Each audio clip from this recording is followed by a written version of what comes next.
हा व्हिडिओ तुमच्या फीडवर नक्कीच स्क्रोल झाला असेल, पण त्यामागची खरी गोष्ट ऐकली आहे का?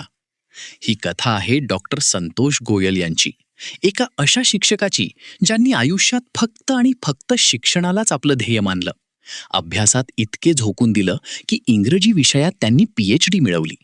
पुढे त्यांनी लष्करी शिक्षण क्षेत्रात पाऊल टाकलं आणि NDA येथे विद्यार्थ्यांना घडवायला सुरुवात केली. त्यांच्या मार्गदर्शनाखाली अनेक विद्यार्थी पुढे जाऊन भारतीय लष्करात अधिकारी बनले. सगळं काही छान चाललं होतं.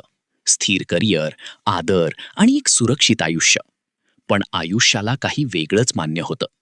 अचानक दृष्टीदोषामुळे त्यांना नोकरी गमवावी लागली. एका क्षणात सगळं बदललं. ना नोकरी, ना आधार, ना साथ. त्यांनी उभं केलेलं आयुष्य अक्षरशः कोसळलं. परिस्थिती इतकी बिकट झाली की आज त्यांच्याकडे स्वतःचं घरही नाही. ते मंदिराच्या आवारात राहतात. आज त्यांची ही गोष्ट सोशल मीडियावर व्हायरल झालीय. तुम्हाला ही कथा स्पर्श करून गेली असेल तर नक्की शेअर करा, कारण अशा लोकांची गोष्ट जास्तीत जास्त लोकांपर्यंत पोहोचायला हवी.